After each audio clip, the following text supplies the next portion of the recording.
Hello, Rachel. Hello, Ryan. How are you going? Oh. Well, you see, there's this convenient part of my backstory that I need to stop the podcast to tell you about. You need to stop the podcast to tell me about your backstory? Yes. Oh, well, while you do that, the computer and I are going to play a game to calm it down because it's having a bit of an emotional crisis as we speak. And so I've got to do that. You tell me your tragic... my story. Well, I can focus on multiple things at the same time. I'm a hero like that. Also, I heard that your ghost dad is visiting the podcast later this episode. It's his birthday. Oh, good. And I hope that it's a real ghost and not your subconscious coming at you in some bizarre metaphor and theme and foreshadowing for the season to come. Oh, brother, let's get into it. We are YumYumPodcast because of Star Trek Discovery's amazing line of dialogue, Yum Yum, and we are rewatching and revisiting and reviewing episodes of Star Trek Discovery. We're in season 4, the lowest rated season of the show yet, and we are making our way through it. So people, if you have not caught up with season 4 of Discovery, we say that you should, because if you are worried about getting spoiled, well, we're going to get into it and spoil it and give you the details. I don't say that you should watch it. Rachel, I think I misheard you. Did you say they should watch it? I think that's what you said. I don't think anybody should watch this show. What? Least of all, me. No, Rachel, we're watching Stormy Weather. That's the episode we're watching, episode 6. We've made it through 6 episodes of this season. It's just been flying by. And according to IMDb, it's a 5.3 out of 10, which is very humbling to hear. And the description goes as such. Seeking answers, the USS Discovery ventures into a subspace rift created by the dark matter anomaly. Meanwhile, Book faces a strange visitor from his past.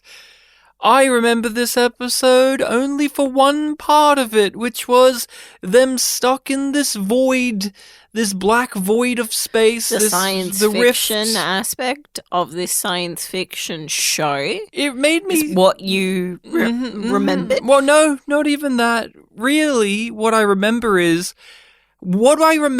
remembering another thing.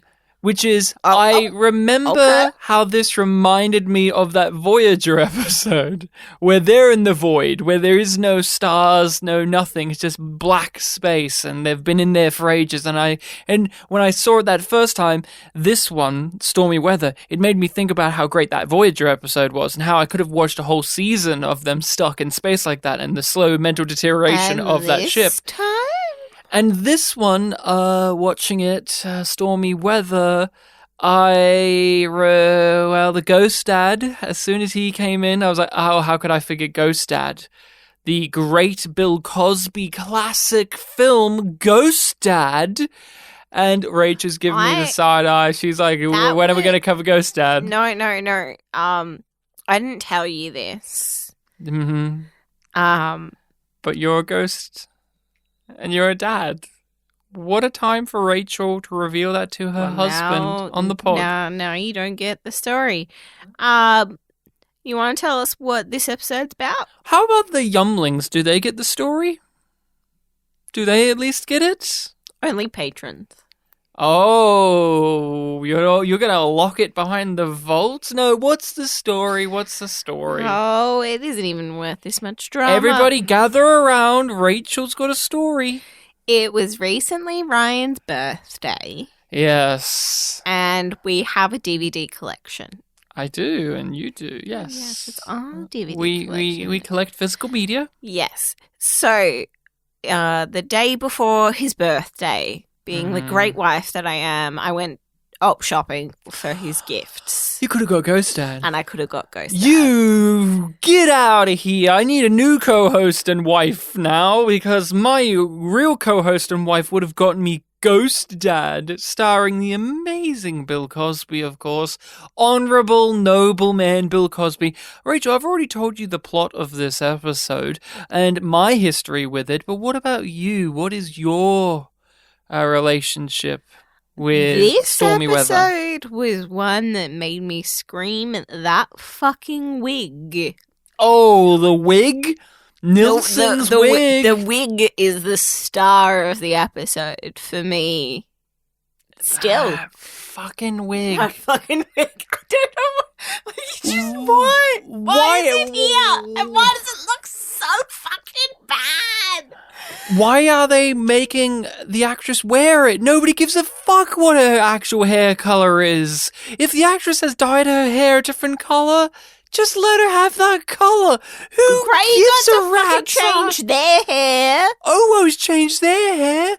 Fucking Detmer's changed their eye. Burnham had a whole thing about her hair. They had 5 months off, remember, between seasons. If she came in with a new hairstyle in between those 5 months, no one would bat an eye. But every time they cut to this actress in this goofy wig, and you know what really kills it too? It's not just the goofy wig. It's the layers of caked-on makeup that's sweated underneath the seams and the edges of the bridge of the wig. Like, you can sense and or see the texture of the lace. Oh yeah, it's on the edge of the wig. It's truly embarrassing. Even though they feel like they've gone in with a smudge tool to try and fix it up sometimes. It's astonishing. It's astonishing. On this rewatch, other than the wig. Wait, do you remember this was your first time round? You're going straight into this experience. Was it the first time round this was the wig screaming? Because you're wig screaming this episode. Oh, I was. I remember being confused because... What, with Discovery? No, that ain't right. What? You're never confused when it comes to Discovery. Oh, God. Never. You fucker. You know Rachel's angry because she's whispering. No, you were saying you were confused. I was confused as to why Book's dad was here. Oh, now we've watched it. Can you tell me?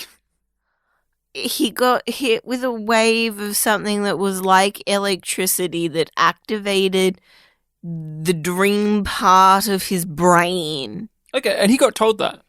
Yeah. So why does he even contemplate if it's real? Like a real ghost or thing? He doesn't know if he's communing with the spirit of his father. No, he got told for a fact he isn't. And he still takes it at the value that he probably is. Because if it isn't, his subconscious is telling him that he's a sexist piece of shit who hates his girlfriend. I don't know if this is actually you. But I'm going to choose to believe it is, rather than some part of my subconscious. Because if spirits do go on, that means Leto, Kahim, everyone else I've lost. They're not gone after all. Particularly on this viewing, as well as my first, I felt the script. Oh. It's so fucking clunky and obvious and overwrought, but somehow underwritten. And we get these really weird dumps of information. Like, this is a turd of a script. There was a script, not just an outline. Because this felt like an outline. Here's the outline of characters. Here's the outline of a story. Here's an outline of a theme. And it's as basic as a script's outline. There's no momentum or pacing or structure to it. If there is, it's in the most limited of fashion. Now, I I've picked up from both of us. We're very aggressive. Usually we ease into it. Sometimes you're way more over the top, vitriolic, straight from the get-go. And I usually build my way up to it and be defensive. This made me mad, but I've just accepted it. I am taking the gloves off. I am taking the gloves off. I actually put literal gloves on when I said this. No, the gloves are off. This was the worst episode of season 4 thus far for me. I was truly offended by it at every turn. This wasn't every decision. This wasn't every decision. Every decision. Every fucking level, like the acting, the sound editing, the direction, the music, filmic editing. Oh, the transitions! God. Did you remember the slide transitions? Oh, I blocked that out. No, you can't. You can't reach the characterization, the need to try and have everybody have a moment. Can I give you the... We have an ensemble show. Didn't you know we have an ensemble show? See. They had a moment. They had a moment. They had a moment. They had a moment. They had a moment. Everybody gets a moment. You are forgetting the one thing that accompanied every single moment, though. Embarrassment. Everyone had a moment which was embarrassing. Oh, that was a moment for Owo. How embarrassing. Oh, that was a moment for Reese. How embarrassing. Oh, that was a moment for Zora and Gray and Dira. I was almost going to say Tilly, but they're not here anymore. Oh, wait, no, there she is on the little tree. I saw a cast photo. I saw a cast photo photoshopped onto the little tree there. Oh, man. Oh, God, it's so pathetic. Oh. It's so very pathetic. No. And that's my history with it. Ooh! To give a positive, because there are some minor ones. There was exactly, and I counted it, I tallied up all the scenes, I counted every single scene. Every single scene in an episode, I counted it. Every time you counted, you turned to me and you went, "That was a nice moment." And how many times did I do that? Once. Every time we watch something, I actually make sure to verbalize to you when we're watching it that I actually think that worked, or that was a good idea, or that was a good moment of acting. I actually praise things out loud when watching it. You don't do that as a viewer as much. I do when we're watching Discovery. When we're watching this. And there was only one scene that was good in the entire 45 minutes. It's not even a whole scene. I like the whole... It's not even a whole scene that you liked. I liked a whole scene of Book and Saru talking at the end. That's it. I liked it from the beginning, middle, and end of their conversation. It made sense from both characters' points of view, both characters' ideologies and personalities made sense. The dialogue coming out of their mouth felt natural enough with that blend of obviously giving us messaging and themes, which is... wasn't very clear ADR from Doug Jones. No queer use of... plaguing this episode. But to go through that scene, a moment, or that conversation... It was refreshing to hear the negatives of a character that comes across as so virtuous, and in a way that wasn't embarrassing or cringeworthy or false.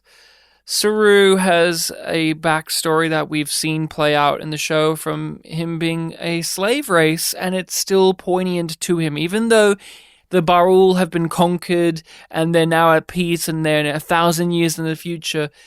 That was there to tell us that, hey, we may have reset and redone everything about the Saru character practically, but there's this element that we haven't. And I was glad that they mentioned it, and not only mentioned it, they actually delved into it and used it to reflect upon another character. It is that great way that Discovery uses characters, mainly Saru, formerly Tilly as well, use these characters as conduits to interact, motivate, bounce off of other characters in an episode that is sorely lacking at a lot of times. A lot of times, Michael, the way she motivates or empowers other characters is very empty, and I don't know where she comes from a lot of the time.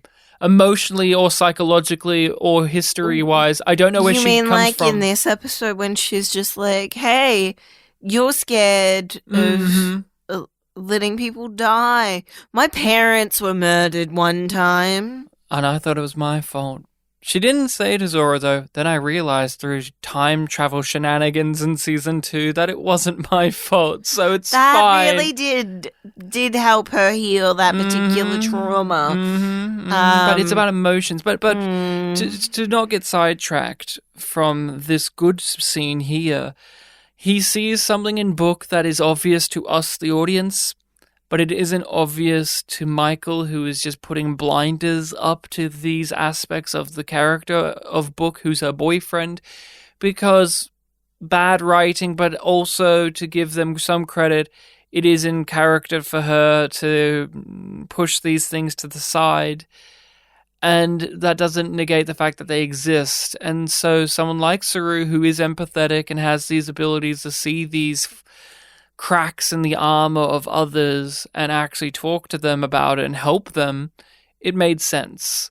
And if more scenes were like this, where they perfectly tie in character backstories and things we've seen in the show and tie them into episodes and have the themes of the said episode help guide the scene,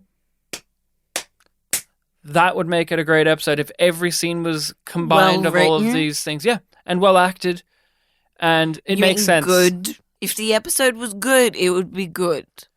Well, obviously that's the statement, but it is about how this scene works. Yes, this scene is a glorious exception to the rule of Star Trek Discovery.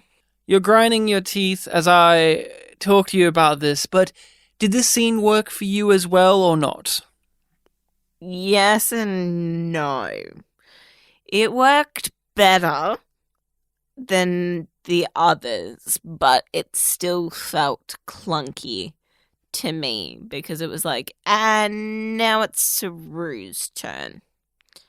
But Doug Jones does a good enough job that I'm not angry about it. The guy who plays Book did a good job too. Yeah. I was going to say that too. But, like, I really enjoyed Saru's moment within that scene because I was pissed off at Book. Oh, he's a little baby in this episode. I didn't give a fucking shit. And I give even less of a shit now how I know how much of a fuck up he's gonna be. The rewatch does not help. No! Watching scenes with Book, because I know he's just going to be such a little turd throughout this season. Such a fucking little turd. And then he turns around. We'll get there. We'll get there, but it makes this stage worse.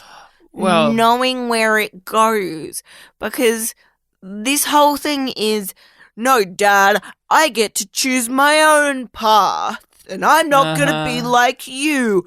I'm not gonna let the anger take control of me and let a bigger power influence my decisions. And I am a true Quajon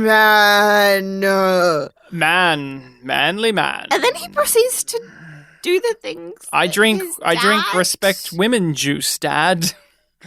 He does the thing that his dad tells him to do. Well, but you see, he also admits that he's a lot like his dad, perhaps. That's always it's already kind of what he's doing, because he's trying to find who is behind the DMA. Oh, the DMA, yeah. So that he can kill them because they destroyed his planet. Not only that, mainly it's about his family. His family. It's about family. Also, the tree, that tree that he loves so much, that he has the root. wood of it. The tree that had the root, and he has the wood of it in his ship, and the dad comments like, He that's a nice replicated it. That's a nice detail, son. And then the dad looked at looked off the side of the screen, and you saw the camera pan over, and the set, disappeared, and it's just a soundstage. And he looked at the set designer over there, and he gave them a thumbs up and said, great job. And then stagehands came around and gave that person a cake, and everybody clapped. Well, really great touch there with the wood thing. It was really great set design. Thank you. I have this to say about the scene. I have this to say about the scene. I have this to say about the scene, Rachel. I have this. No. I have this to say. It's real. The wood thing's real. I have this to say about the set design. I mean, not the set design. The scene it demonstrates that they can write, and thus I'm angry.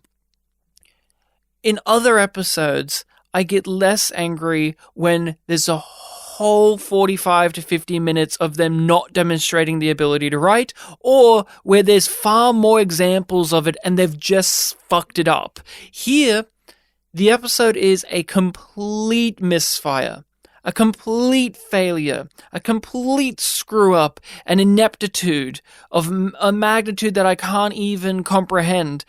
And then they have one scene, one moment where they showed me that they could do it. And it makes me angrier than the other two options that I just went through, because at least with those other two options, I get something more out of it. Like when there's just nothing throughout the whole episode, I can just be like, okay, well, that was just a waste of my time. How fucking stupid was that? Nothing. Or the kind of all is possible episode where it's like they have all these things they could have done and they fucked it up, but we could fix it. Here, the fact that it's there once just irritates me, because I don't know, it just makes my brain catch fire with rage and anger at them as writers, because it's like, you can do it, and you waited till near the end to show us that you can write a scene that makes fucking sense and have characters breathe and talk like people, and not just people, talk like them.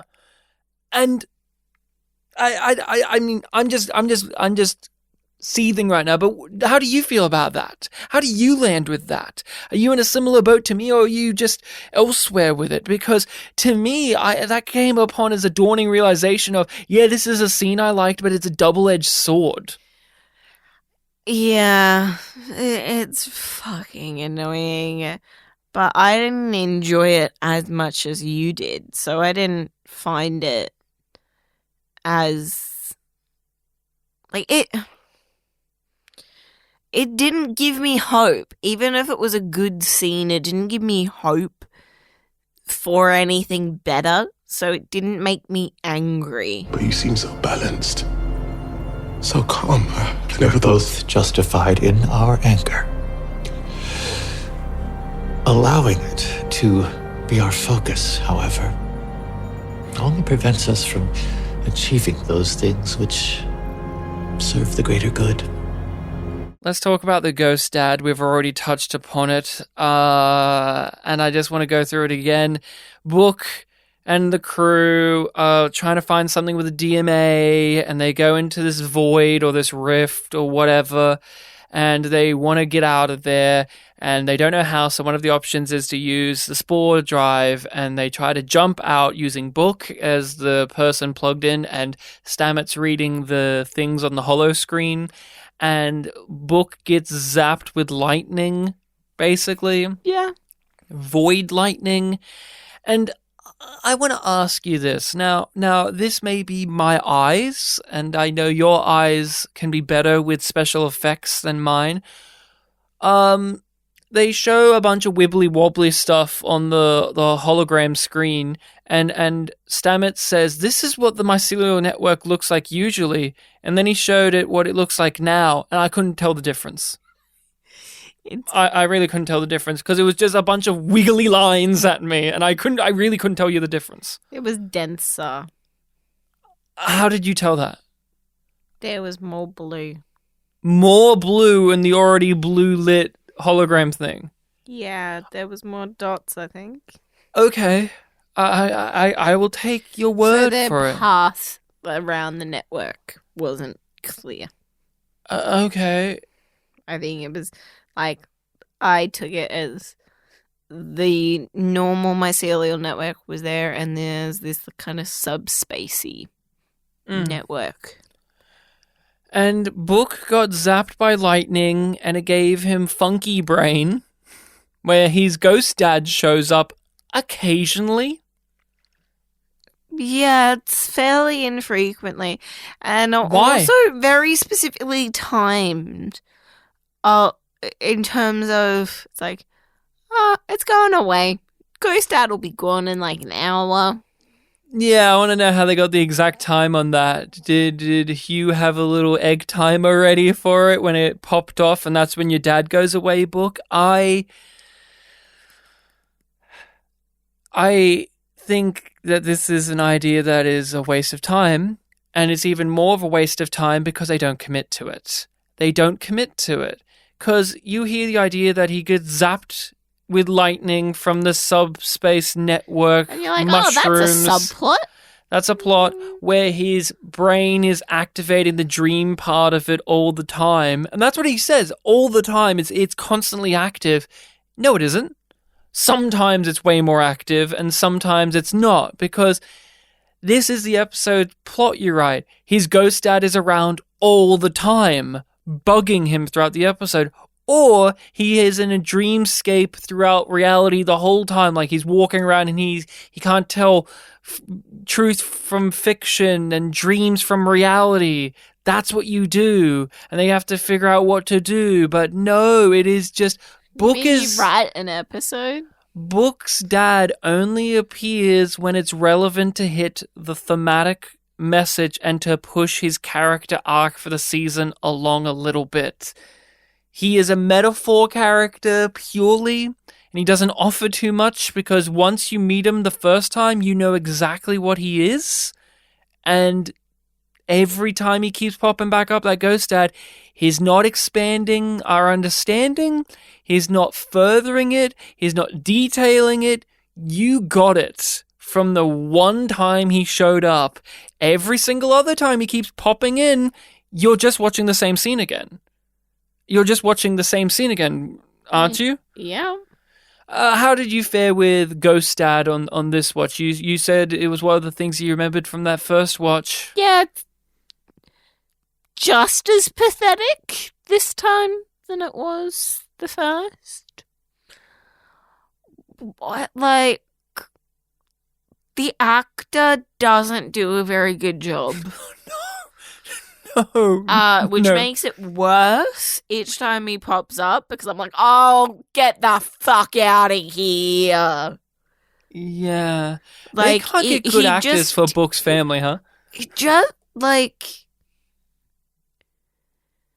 he's not a person, he's just an emotion. And what emotion the actor is shifts slightly throughout the scene. But it doesn't feel like a person at any point.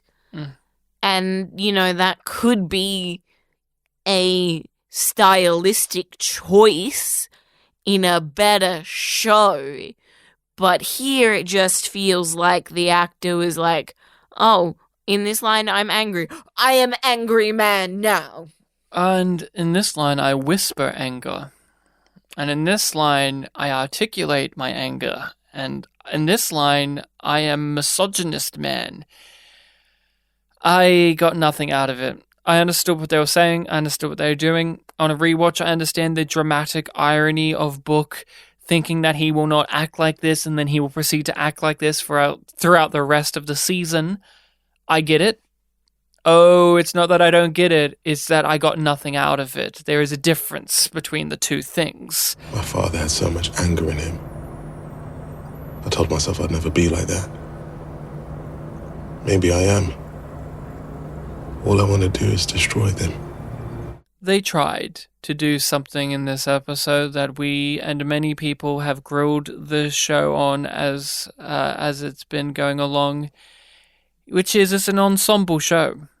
It's a show filled with many characters, many people, and oftentimes you don't feel the cast in the show. We even know what's happening with Linus in this episode. And he doesn't even physically appear. And they tried. Linus gets a moment. He gets lots of lines about him, yeah. They tried to give everybody a moment and a thing to do to add to the story.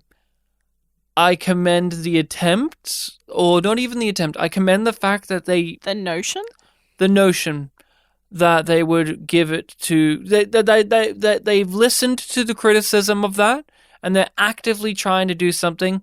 Too bad what they gave us was... No hyperbole, fucking pathetic. Fucking pathetic. Every time they gave a character a moment that wasn't our usual mains, even with our usual mains. Oh yeah, well that goes without saying, but Gray, Zora, Detmer, Bryce. Oh, especially. God. The doctor lady. You are in grave danger. Grave. You are in immediate peril. Mm-hmm. Do not stop for this. Don't. Oh, shut the fuck up. Yeah. Tell him the sad story after. Okay, can we get into Owo? She's the prime example of this. Do you want to walk us through the apparent journey of the character in this episode? She goes on a bit of a tirade, and then she learns a thing or two. So she challenges one of Saru's orders. So, she's like, I want to go down here and do this thing because there's this problem. And Saru's like, no. And she's like, but Saru! Not only that, he says, no, I've got a much better... He doesn't just say no, he goes, no. And he gives her the solution that will work and that won't cost lives. It's not that he just says no.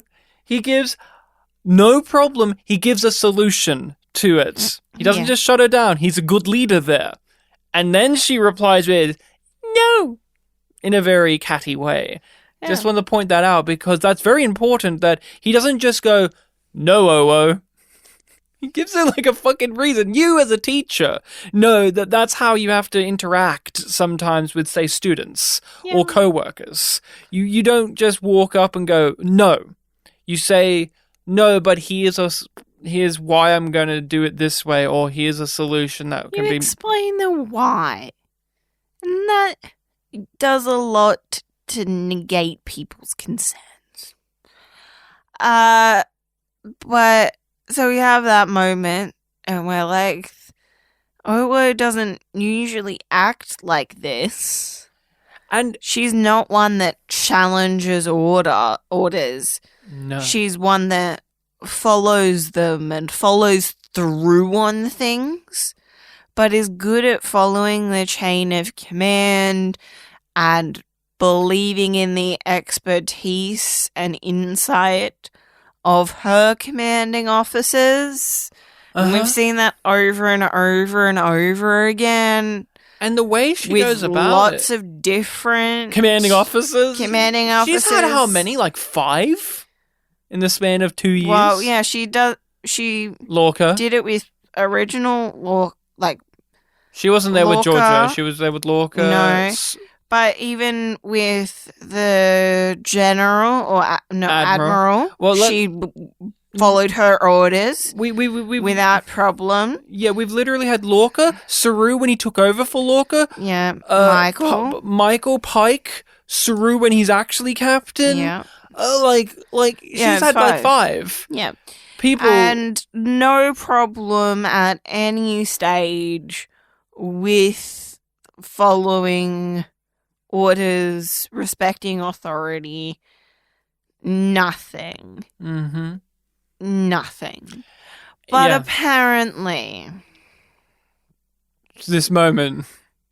it's this moment that made her deeply connect back to a sad moment from her childhood where she had a friend that was dying and the village healers were doing everything they could, but they couldn't save her.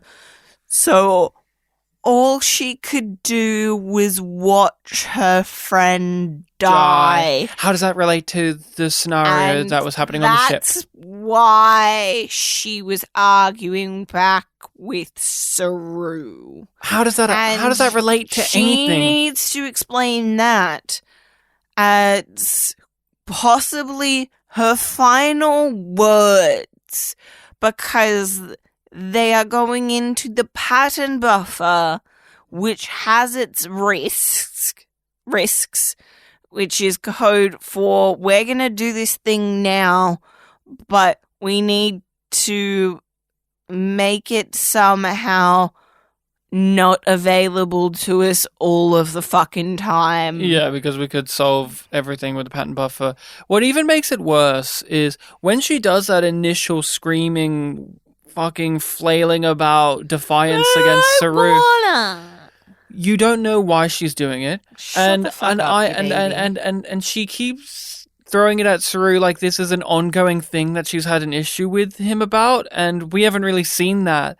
And I want to get your read on this statement I'm going to make, and I know that it doesn't go this way, but each time I've seen it, that moment, initially I think to myself, is she upset with him because he's being inadvertently sexist towards her?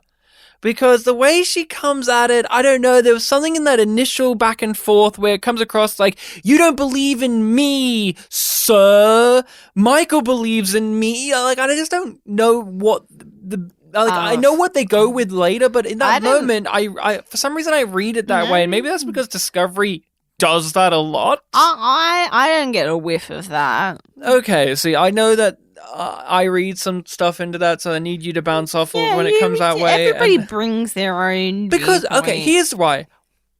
I don't know why she's mad at Saru. He's great. He's a fucking good officer. He makes sense. His command decisions. I never saw it as her actually being mad at Saru as the individual. It's Saru being a barrier to her doing what she wants to do. Yeah, but I don't know why she. For some but reason, I don't know why she wants to do what she wants to do until like 40 minutes. Anyway. Until like 40 minutes later, and then I don't fucking care even after I find out. And then, as you said it, the backstory of why she was defiant here. How does that relate to anything? How does that relate to the crisis that she wanted to go off to and save? How does that doesn't relate to that. It just relates to her getting pissed that somebody told her no. Okay. I'll bring it back to you being a teacher again. You're in a classroom. Yeah. You tell a kid to sit down. He says no. He says, no, miss, I don't want to sit down. Fuck you. Blah, blah, blah, blah, blah. That's not right. You go, okay. No. And then they eventually sit down. Now, imagine when the kid comes up to apologize to you for not wanting to sit down, and they bring up a fucking story like that. And you're like, well, okay, I guess that's sad, but how does that relate to this?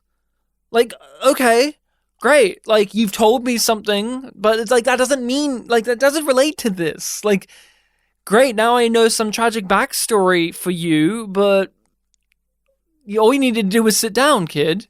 That's all you needed to do. All she needed to do was just sit down, kid. Is Owo... She was being told to sit back down at her console. At her job. Quite literally. Literally. Owo has a Luddite background. She's from a village. We've been told this many times during the show.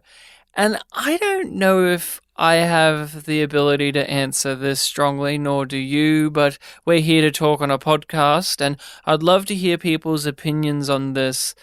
They, in my opinion, use her background in a very patronizing, manipulative, and tokenistic fashion. Derogatory?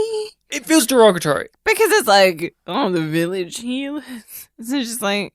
I can hold my breath underwater so long because I lived in a village, remember? And like on and on it goes. Judgment about it. It feels very throwback to old school TV where any foreign person, any other could come in and be like, I have this ability from my tribalistic background because of course I do.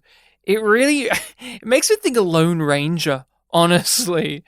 Where it's like, oh, Lone Ranger, if he can't solve it, the Native Americans have their traditions that will be obviously important because mysticism and racist ideas about how Native Americans work. So when in doubt, they have some Band-Aid to work on it. That's how I come across with this. Like every time, without a doubt, she'll come in with some backstory from how she grew up in a tribe, in a village, and it will be some very ham-fisted thing that somehow saves the day and or is an important moment in an episode, and you sit there going, okay, where did this come from? Well, I guess it came from her past, so I'm not allowed to criticize it, I guess.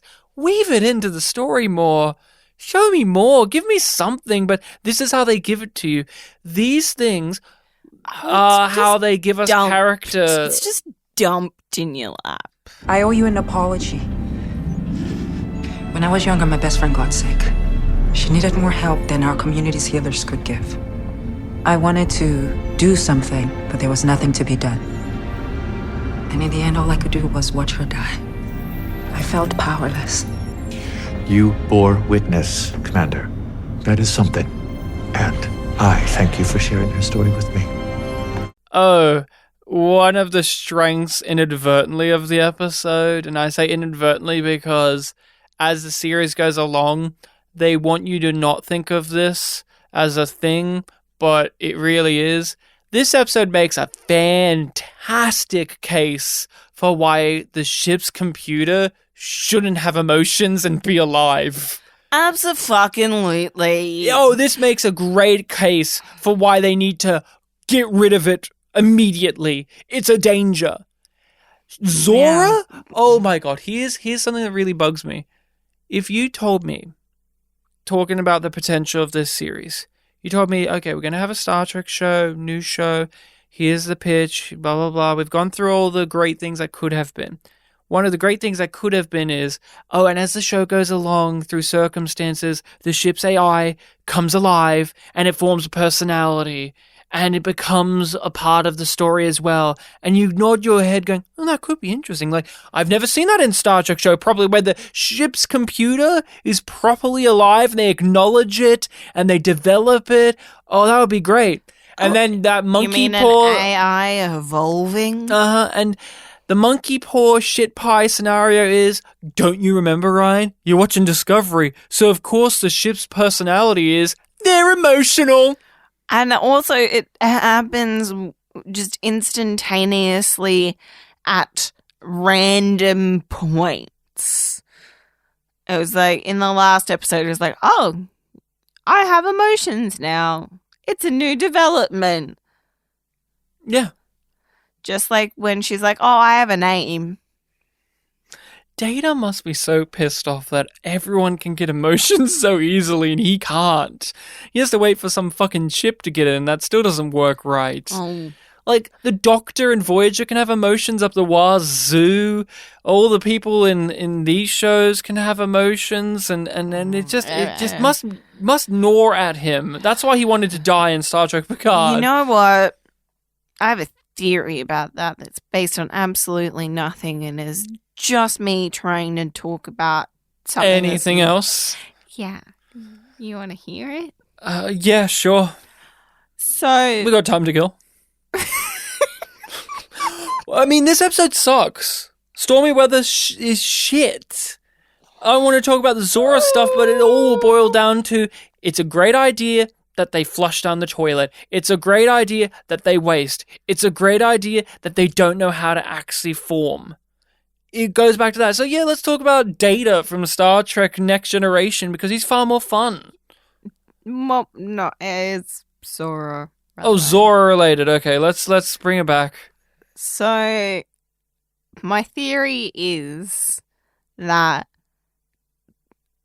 as an AI, what Zora observes is regurgitated back into her programming, and she's adaptive.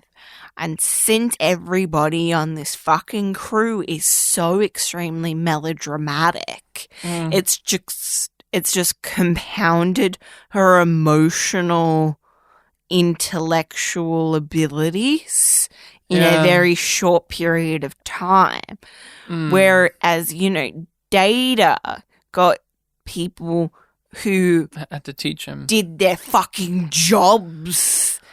So he learnt even more how to be an efficient and effective Starfleet officer. Well, he went to the academy and everything. He had to prove to be alive even, and then there was a court case, and then Starship Picard flushed that down the toilet. Oh, sorry, I had to bring it back to that series. No, it doesn't. It doesn't flush it down the toilet. They flush that episode and wipe their ass with it too while they're doing it. That's not even what I was going for. They go down that S-bend and pull that up and then shove it back up your ass and make you shit it out again. Oh, yeah.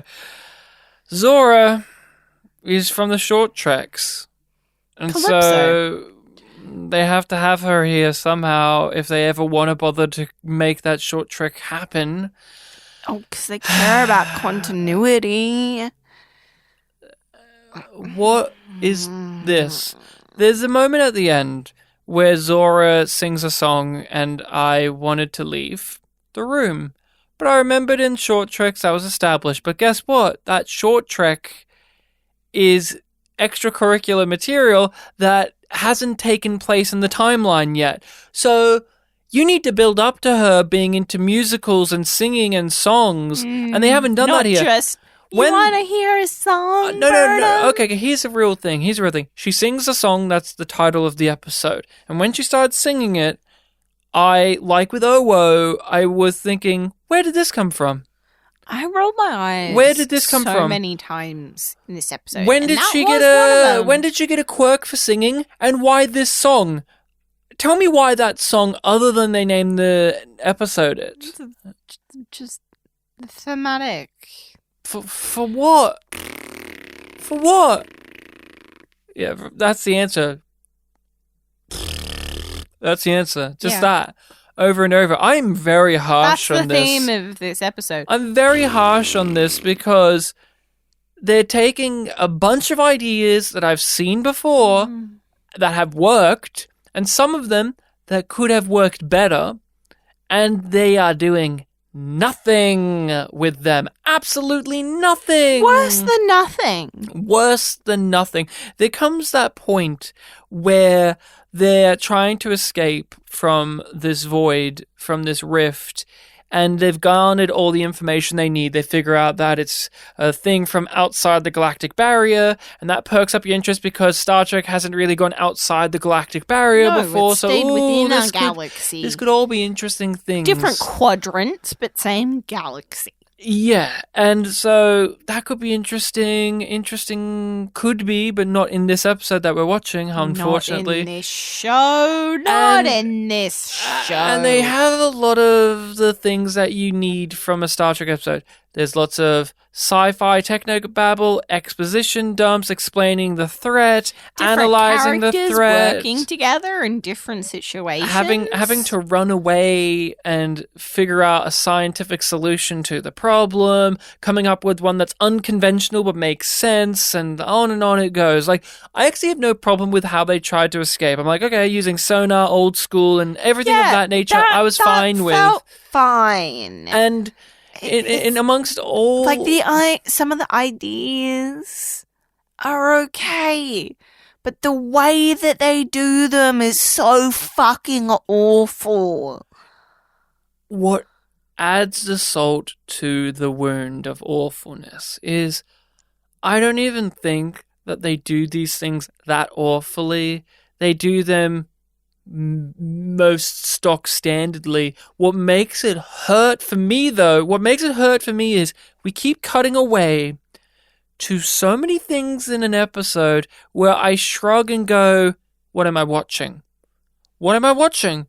Because all the stuff that you just went through, if you just describe that, you would go, oh, that sounds like a episode of Voyager that I could have watched. Guess what you didn't have in Voyager? When you're having the scenario where they're in the rift and Janeway is trying to figure this out and B'Elanna Torres is saying why this is happening over here and the Doctor's program's fucking up because of this, what you don't have is them cutting to a random character called Grey just faffing about. You don't have that. Oh my god! Having some fucking angst drama from another show, or you don't cut to someone having a vision of their ghost dad while they have an angst thing from another show. No. Before you move on,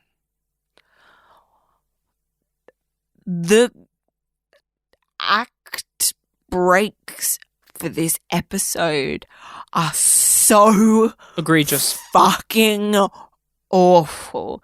The one in particular with Grey going to the bridge, which takes a while to get to, for no fucking real reason. There's no reason that this news has to be delivered in person, especially because Zora then says the information anyway.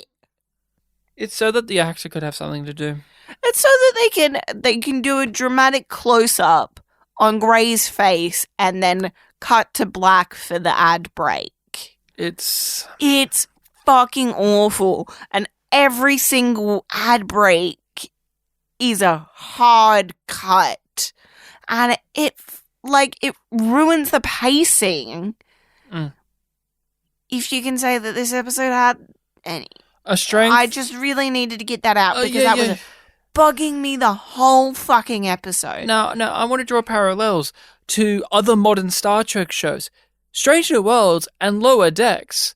I'm not even talking about the quality that I think of those series or the episodes within them, but when you're in an episode, you're in it. You're not cutting away to shit that doesn't relate to the thing you're here for.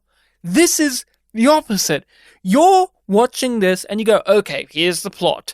They literally have I think it's a very impressive visual shot of the Discovery in the black void of space, and it keeps zooming out neat. And it becomes tinier and tinier and tinier to let you know the scale of the danger they're in, and then bam, you go to the opening credits. Great cold open for that. Like, you go, yes, I got it. I can't wait to see how this sci-fi danger plot is going to unfurl. And you see them trying to unfurl it, even if it's clumsy and lazy and stupid and generic. You see them unfurling it and you go, okay, at least they're doing that. Oh no, we've got to go over here to Ghost Book Dad. Or, oh no, we've got to go over here to Grey playing a game and being a really bad actor. Really bad actor in this one. I'm sorry, but I've seen that actor in other things, so I know that they can be better than this. They're fucking terrible in this episode. Or we've got to cut over here to the cat. Or we've got to cut over here to the Doctor. Grudge has evolved. Grudge apparently doesn't hate Burnham now. They keep taking growth. It's growth. They keep taking these odd detours that just kill me. I've been playing this game to help me assimilate into my new body. And maybe, if it helps you too, then I'm not just a passenger hanging out in the lounge all day. It'd be nice to feel useful. In that case, I would love to play. There's something very important that I think we needed to really get into. It was your favorite thing in the episode. You loved it. About it. You loved it, which is, you know how this episode's cool? You can talk about it on your own. Rachel, you pointed this out to me.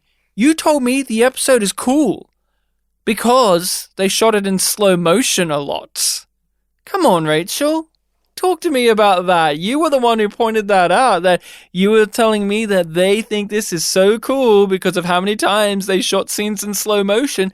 And one of the slow-mo scenes was your favorite, which is the obviously freshly pregnant actress in the body armor walking slowly in slow motion onto the bridge. Freshly pregnant? Well, she just had a kid. So she was freshly pregnant. No. Is that not the correct terminology? She was just freshly pregnant. She's no longer pregnant. Fresh suggests start of pregnancy. When I said was, though, that's past tense. Yeah. She was just freshly pregnant. Yeah, but you are speaking in past tense of this episode. 'Cause I got you engaged, though. I tricked you. No, but seriously, do you like how now they have boob armor for their space outfits? They didn't used to have. They didn't used to have boob armor. It lights up too. It's lighting up boob armor. Your favorite character returned, Sparks, by the way. Sparks in slow motion. I'm sorry, we have to just mention No flamethrowers. No flamethrowers. I know you want to move on to the Hudar. We will, but the slow motion had to be mentioned. I don't think they've ever used as much slow motion as they do in this episode. And guess what?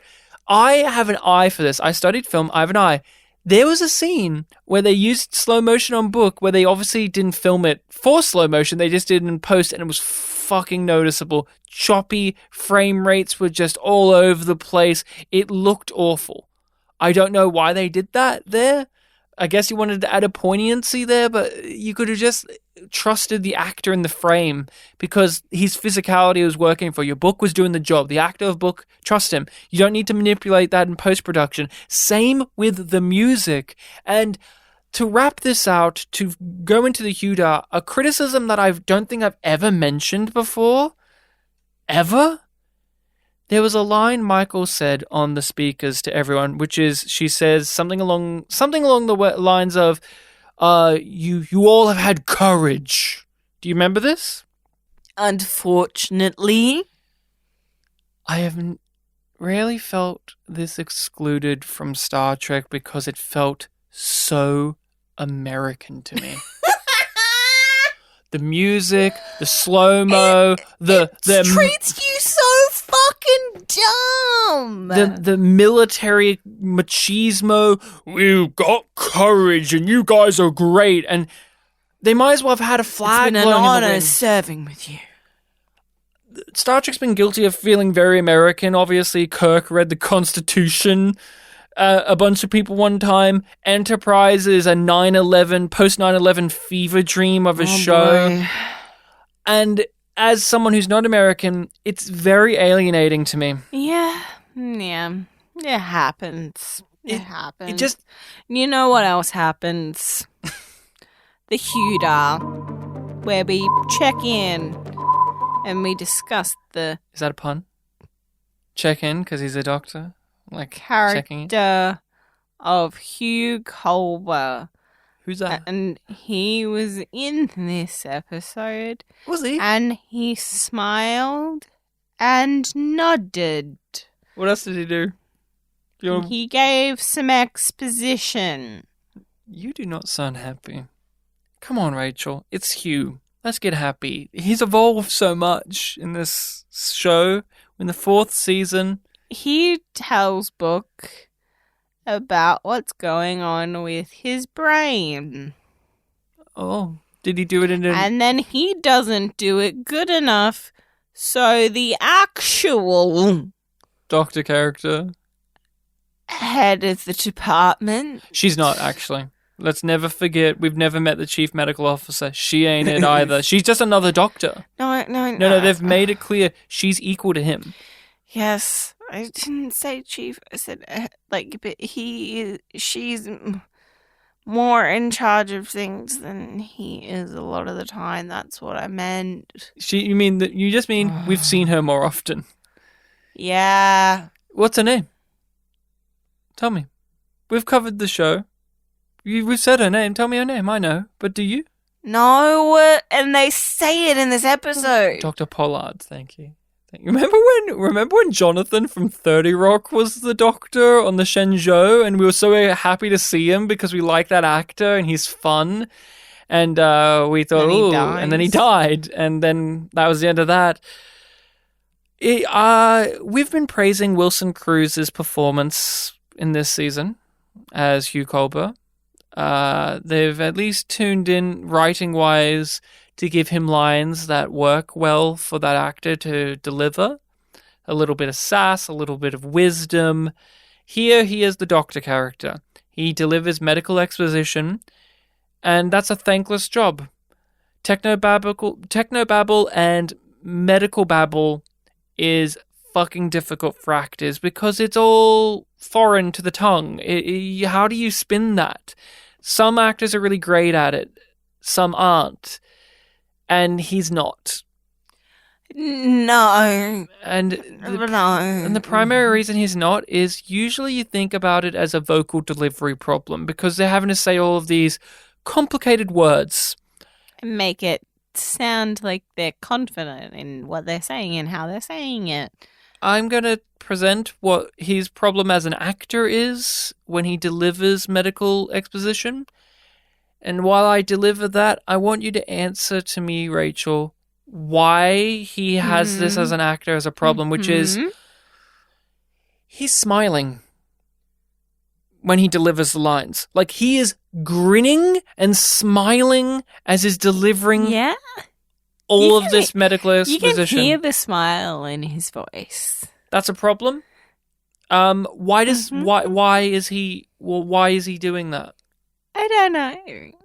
Because he's just really happy to be doing his job, I guess. He's really happy to tell Brooke about this tragic injury to his brain. Yeah. Because, it's going away, so it's going to be fine, Brooke. Would you want a doctor to give you any sort of news like that? No. With a big smile on their face? No. No, I wouldn't. Wilson, I know you're listening, buddy. Stop that. Stop that. You've been able to stop that in the past, but you as an actor, as this role at least, your neutral expression is a big smile. And we joke about it on the pod. It's been a little while since we've actually watched a Discovery episode. It's been a couple of weeks. We took a little bit of a break off. And I genuinely didn't expect my critique of, he's going to smile and nod to be in effect so strongly in this. It really is. It really is. And that's all I want to say about Hugh Culber in this episode, because that is all he does.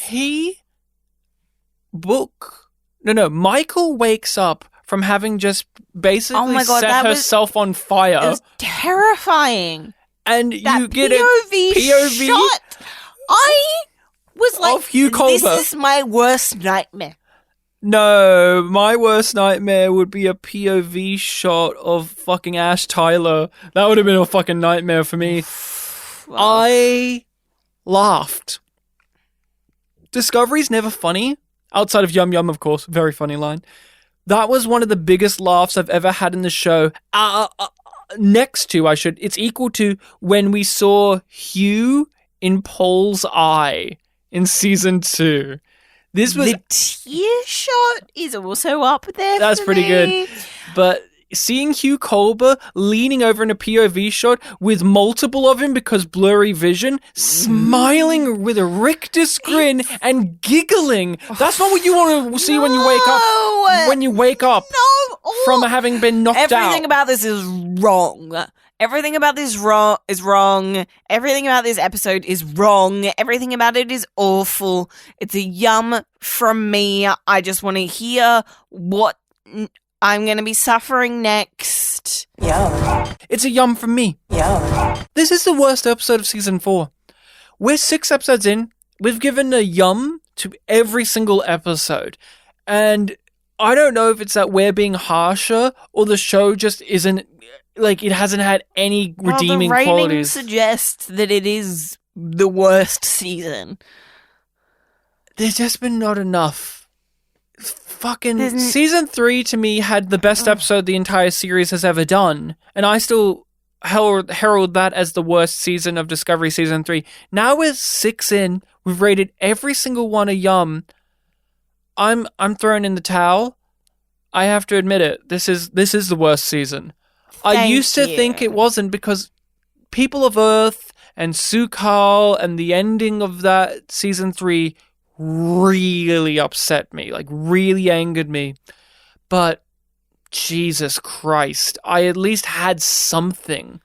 I can no longer find a silver lining within these episodes. It's I dead. just can't anymore. It's dead. Discovery's dead.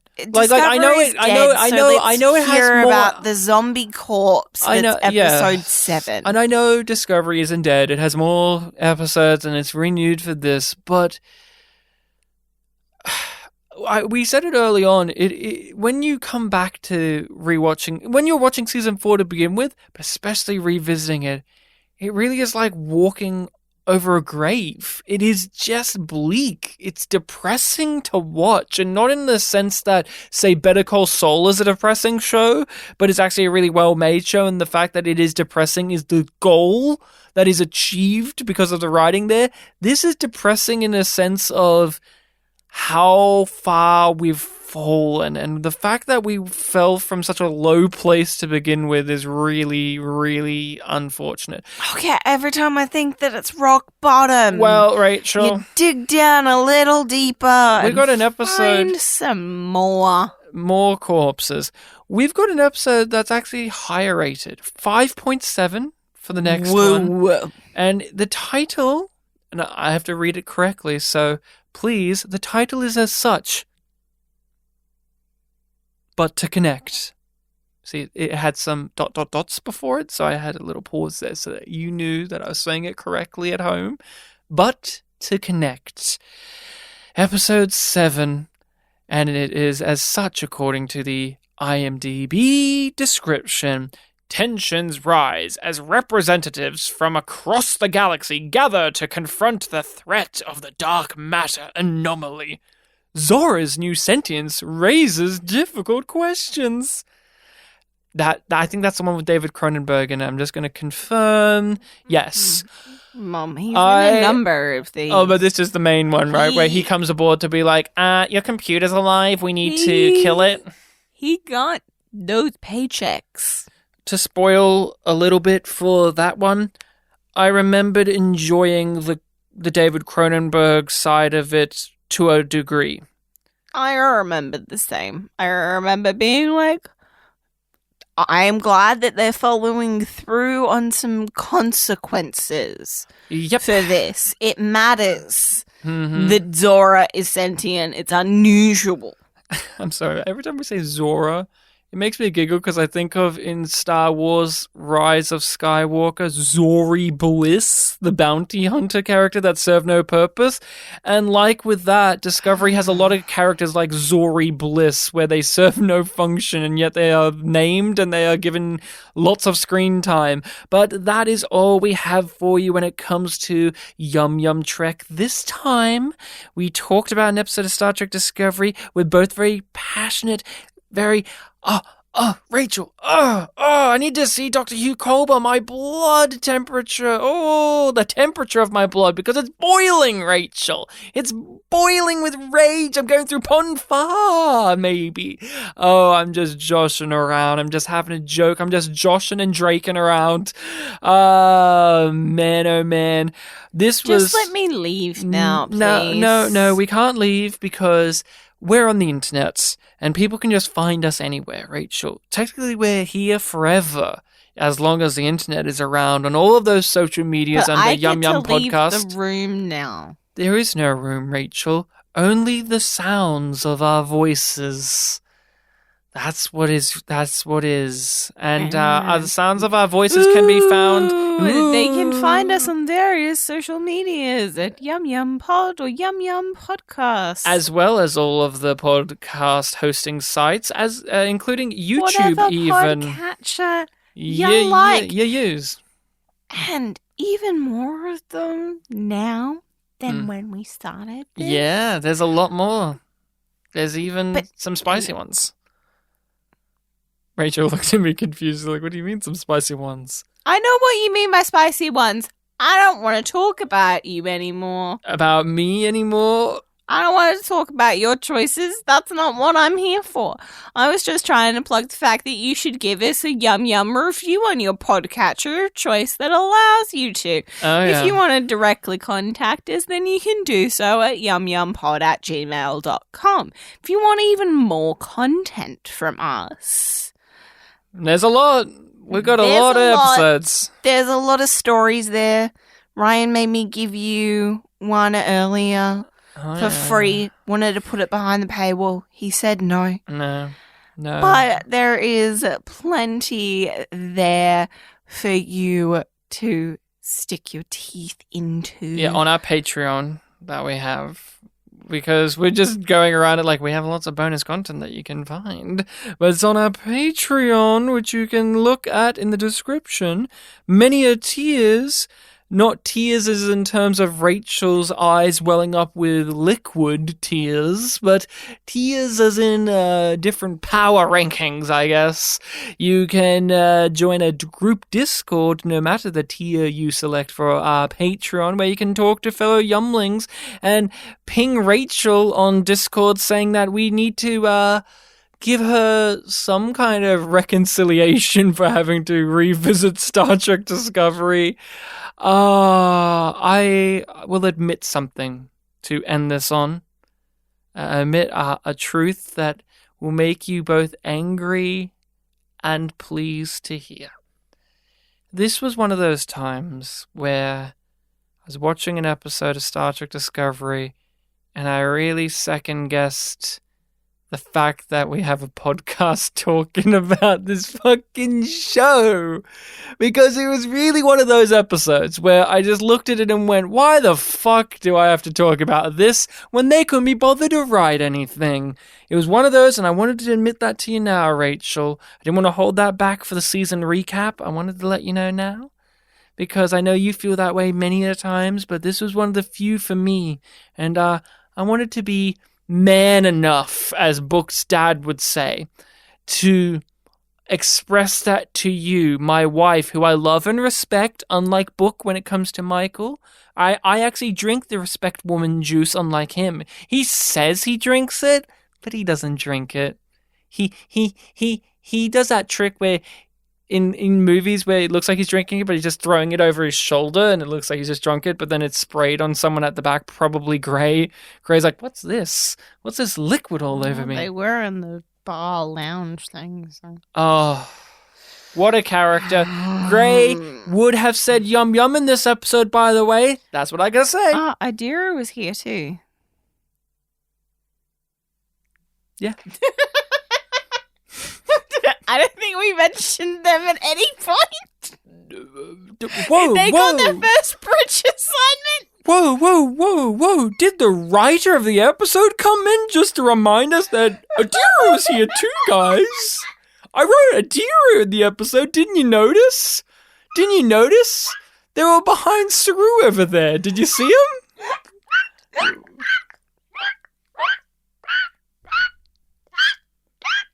Didn't you see the actor playing that amazing character Adira? They did the thing you love where they bugged out their eyes and tucked their chin into their throats. Did you see it? They were in the episode.